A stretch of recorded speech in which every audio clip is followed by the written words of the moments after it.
Hello, everyone. So it's to my understanding that I need to create a 5-minute video. So I'm gonna fill the first 10 seconds with just introduction. There we go. All right. So my purpose for this is to discuss the five assignments, basically, and to let's say synthesize everything that I've learned to this point. Sorry if I'm like moving around a bit. I am honestly looking at my screen. So I do actually seriously want to discuss the 5 assignments that I have done so far. The first one being the identity web, and this is what I have come up with so far. If you, if you pause the video, take a quick look, pause it and see the different quadrants of that paper, you'll see that I have categorized myself and my culture within six subgroups. Those subgroups being travel, movies, family, hobbies, music, and sports. And what I found interesting about this task is that I kind of, in a way, had like this brief autobiography of myself,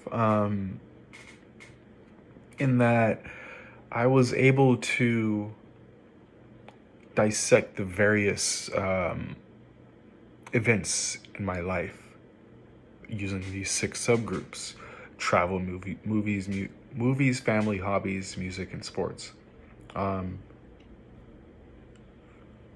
And I honestly do think they have actually had a big contribution towards my towards my own identity, actually, because honestly, you will not know Nathan without knowing all the things that I've done in my life, all of the accomplishments, all of the failures, all of my interests, everything that basically has composed me and my life. It is honestly just like on display right there. And I would like to say, honestly, just looking at this, I am proud of the accomplishments.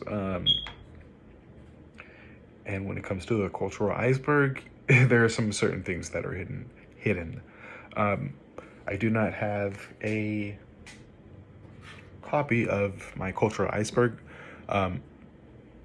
It is obviously embedded within my assignment, but I do not have a physical copy or representation of it.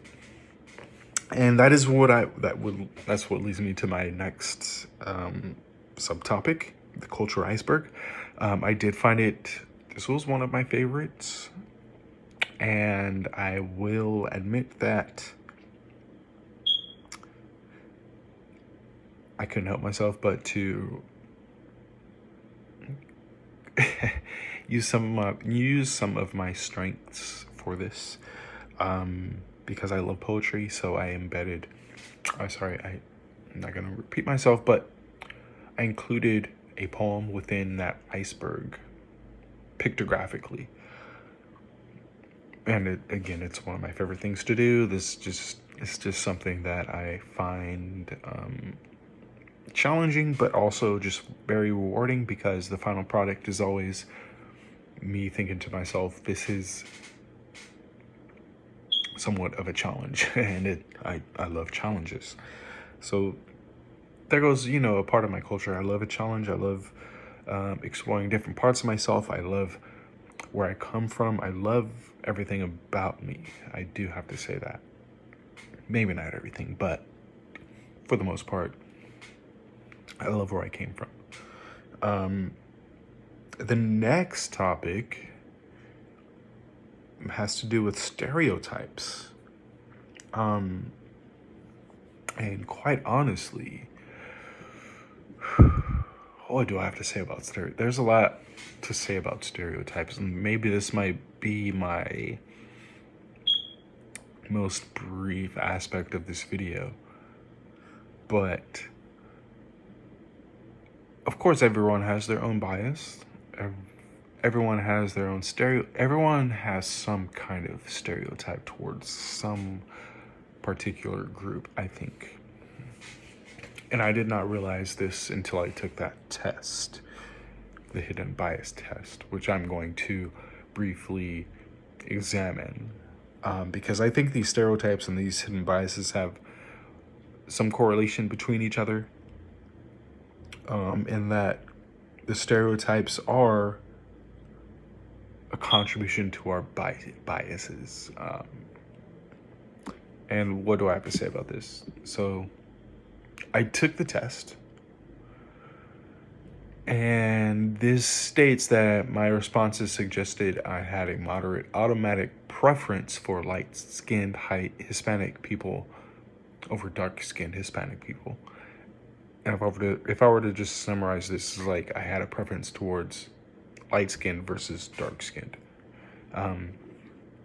Now, if you were to look at my video, obviously you're going to look at me and you're going to think you're not light, you're not dark, but you're more dark than you are light. And what I found interesting about this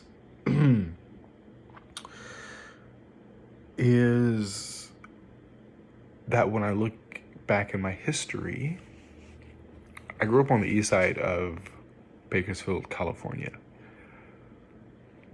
That area of Bakersfield is predominantly Hispanic, and when it comes to skin tone, skin color, skin hue, they're mostly light-skinned. Honestly, more light-skinned.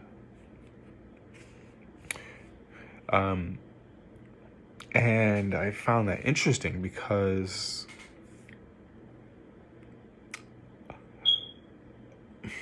I did not realize the allocentric view that I had manifested. Sorry, not manifested, but simply experienced through my upbringing, because it was inevitable for me to view the world through this lens, through a light-skinned lens. And although it wasn't intentional, I think it was a product of my upbringing, a very natural product. You grow up here, you prefer these things. You grow up here, you dislike certain things. I think that is what my upbringing had to do with my own biases, honestly. And although I can consider myself hot take. I'm an American. That's as far as I can say. I've gone to various countries, and they don't look at me as if I am African American.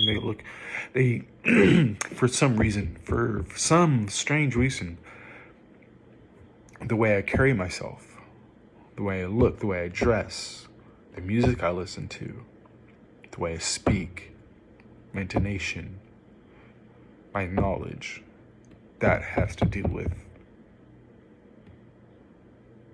the way others see me. And the way others see me, honestly, is, let's cut to the chase, straight up American. It is American. That's all they see. It is not African American. It is not white American. It is not, oh, you're mixed with something different. No, they see an American when they see me. That is the only way I see myself at this point. But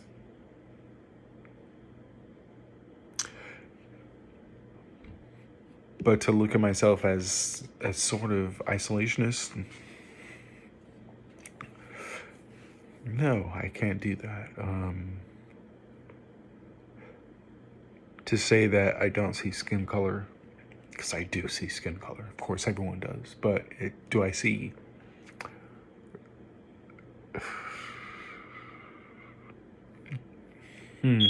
Do I categorize people based off of their skin color? I don't think I do. Hopefully I don't. Because I don't want to, but this test shows otherwise, which is it's had a very conflicting yet nuanced approach towards how I see myself and how I see others. And I don't want that to continue the way it does, because as a teacher, I want to be able to see myself, but also see my students. And I want to be able to see my students as individuals, not as within a certain portion of a group or a certain member of a group. I don't want to do that. I want to see them as a learner of this particular subject. So when it comes to the assignment, this assignment particularly, it really exposed certain aspects of myself, but it also exposed certain aspects of my environment that I was not aware of until then. Now, there are some things that I knew subconsciously that were inevitable. Things that I knew, no doubt. Oh, I see this. I see certain aspects of this society because of this, because of my environment.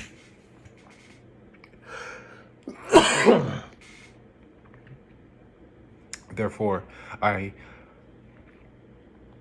had a different outlook because of this, because of my upbringing. So there are various things about this assignment which I appreciate, and certain parts of this assignment which I need to do even more reflection on myself, because I have a growth mindset. I want my students to be able to reflect on themselves